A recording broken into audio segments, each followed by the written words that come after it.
everyone, this side Diksha Ahuja. Welcome back to my channel, Economic Zone by Diksha Ahuja. So as you know, we are doing revision things. So I have come up today with a very important topic of unit money and banking of macroeconomics, that is money creation by commercial banks, and then we will discuss one assignment of government budget so that it will recapitulate the entire chapter of yours. Okay, so basically, first, the topic which we are going to start is money creation by commercial bank. Before this, you should know that there are certain assumptions behind that we are assuming the entire banking system is one bank and all the transactions are being done in check, through checks, right? Nothing is done in cash. So, if the initial deposits by commercial bank is something, let's say 10,000, 5,000 or whatsoever, then there will be a multiplied effect on the total deposits, right? So basically the question arises that how commercial banks create money. How commercial banks create money in the economy, or you can say credit creation by commercial bank. For this we require two things. Basically the money creation depends on two things. Legal reserve ratio, that means how much fraction of total deposits which the commercial banks are keeping with them in the form of reserves, and how much they are giving as loans. For that, we require the deposits which has been initially come up in one of the commercial banks. So let's understand the proper working of this money creation, and let's know if there will be 10,000 deposits in the economy in the commercial banks, उसका multiplied effect होके जो deposits होंगे वो कितने आ जाएंगे, right? This is one of the important question. Money creation by commercial banks. So if initial deposit is given to be 10,000, in this case, then loan will be how much? If legal reserve ratio is 20%, that means the bank is obliged to keep 2,000 as reserves. That means the remaining, you will subtract the remaining 8,000, you will give as loans to the public, to the general public.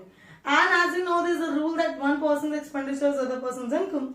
When the people will open an account in the commercial bank and withdraw the money, how a person gets the loan? Right, first he has to open the account in the commercial bank, and then he gets the amount of loan in his account, and then that person can withdraw that amount. When that person will withdraw that amount, where will he go? He'll go to the other transactions, for doing consumption or investment purpose. Let's say मैंने loan लिया, and what I did, I spend it on my dresses and all that. This is consumption purpose. On the other hand, if I am a firm, I purchase one machinery of this 8,000. So this is investment. The consumer can use this 8,000 as loans to anything, either consumption or investment. So again, it will become the receipt of the seller. Let's say I purchase a capital good, being a producer. So I paid that person a check. That person will go to his bank, and the bank again will get the new deposits as 8,000. Can you tell me now what the bank will do? As the entire banking system is one bank, so what they'll do? They'll keep the 80% as loan amount, and they'll keep the 20% as reserves. So 1,600 reserves rakhe, they'll give loans of 6,400. So again, when the 6,400 will go outside the market, right, it will flood in the market. So what will happen? When this 6,400 will go in the market, it will again become the receipt to the seller. So again, the deposits will come up in the commercial banks as 6,400. Again, what this commercial bank will do? Tell me. This commercial bank will keep 20% of 6,400, that is 1,280, and give the loans of 5,120 as the loans to the public, and this process will continue till what amount we need to know. So we need to know the final values. Let's know कि economy में अगर 10,000 का deposit आया, so what will be the total deposit? That depends on this formula. Money creation is equals to 1 upon legal reserve ratio. This is nothing but the formula of money multiplied. This is the formula of money multiplied, right? So let's put on the value. So 20% 1 upon 0.2 into initial deposit is 10,000. Solve it. This will be 10, 5 into 10, 50,000. So how much money creation is being taken place? Due to deposits of 10,000, it is 50,000. Right? Now, how much loan is being created?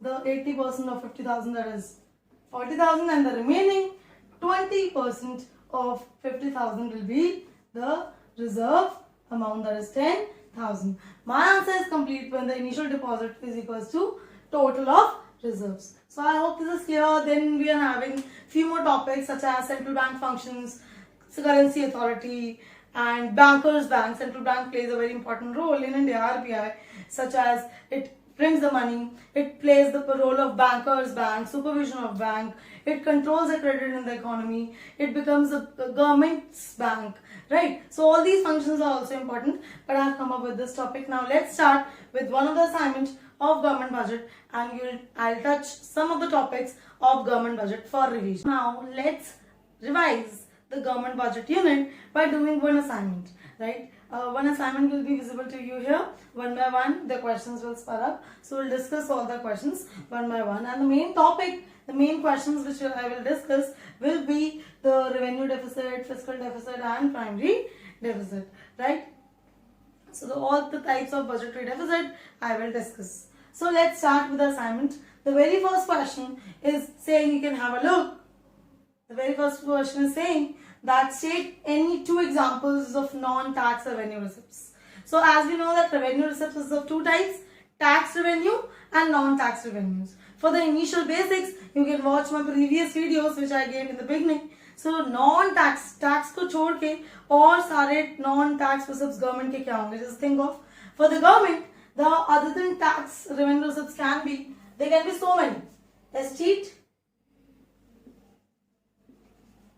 it can be profit of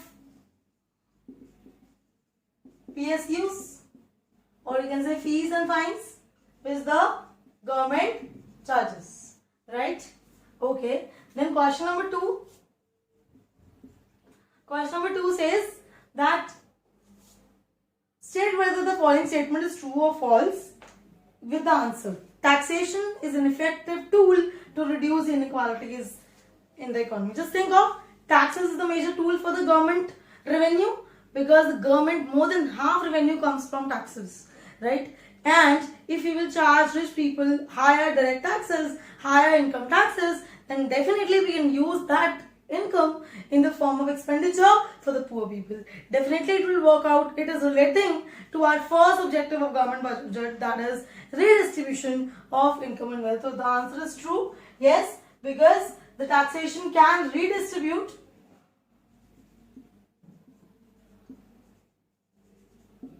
the income and wealth. Okay. Now the third question which is visible to you, just have a look, is which of the following alternative best describes the following? So the receipts of the government which creates burden of repayments and interest thereon in future. So कौन से ऐसे receipts होते हैं government के जो burden create करते हैं?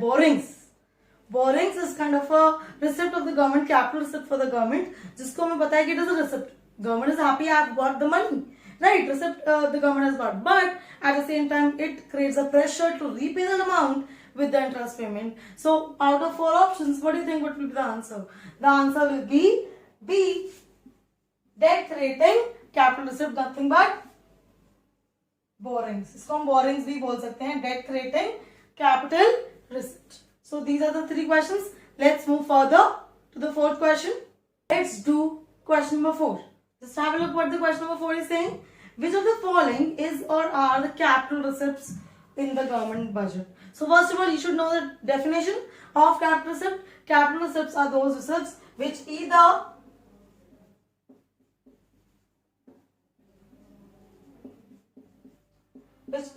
creates liability or decreases the asset of the government. ऐसा पैसा government के पास आना या तो liability create करे or reduction in asset, any one thing happens. Just read all the four options. First one says financial help from the multinational corporation, sale of shares, dividends paid to the government by State Bank of India, borrowings from International Monetary Fund. So which creating liability or reduction in asset, there is only one out of four. which is creating liability, that is the borrowings from IMF. So the answer to question number 4 is D, borrowings from IMF. So let's move to the next question. That is the 5th one, which says which is the difference between government budgetary expenditure and the government budgetary receipts. Nothing but budget deficit except borrowings. Okay, except borrowings. Fiscal deficit is the deficit which says it is a difference between the government budgetary expenditure and government budgetary receipts other than borrowings, other than non-debt creating receipts, right? Other than the debt creating receipt. So the answer is fiscal deficit. It should be in your mind. It is also known as borrowings. Fiscal deficit, the other name is also borrowings. But you should know that fiscal deficit means the total expenditure of the government minus total receipts other than debt creating receipts, that is borrowings. So question number 6, let's talk about.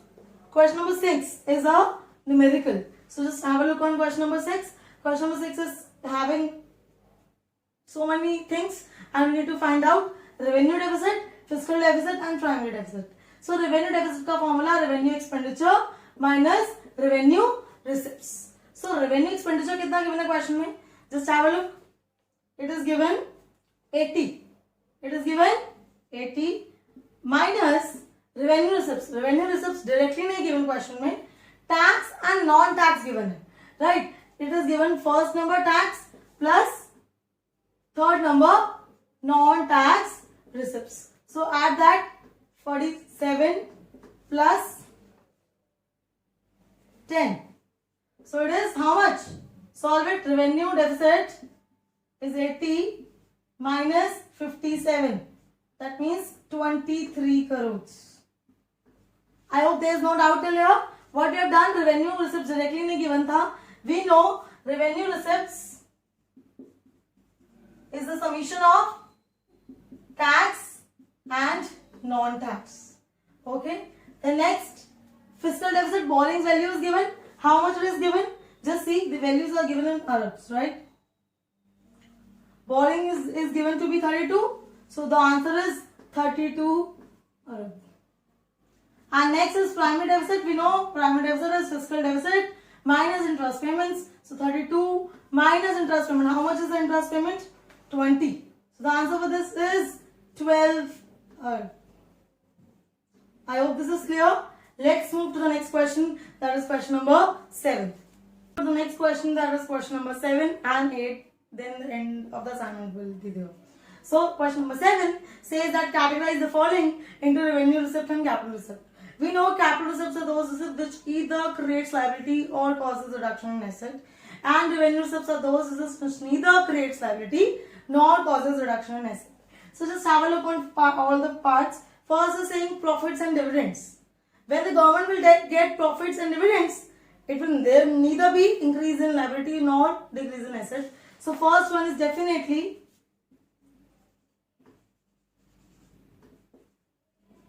revenue receipt. The first one is revenue receipt. Then second says tax receipts. It is actually the revenue receipt because it is not neither increasing the liability nor causes the reduction in asset. So next is recovery of loan granted by the central government. Central government ने loan दिए थे, debtors create किए थे, अब वो debtors वापस आ गए, right? Because the money has come back. We have given loan, the money has come back. So recovery of loans will be capital receipt. So third will be capital receipt. Now fourth and the last one, cash grants in aid. Basically transfers है, neither increase in liability nor reduction in asset. Again this fourth one is also revenue receipt.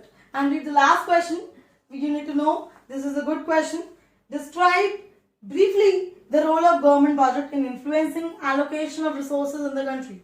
The government allocates the resources of the country by either encouraging the private sector to produce the various goods and services, such as producing good products, khadi products and all, they give incentives. But if you are producing bad products for the economy like cigarettes, they charge higher taxes. So basically charging higher taxes on bad products and giving subsidies on good products.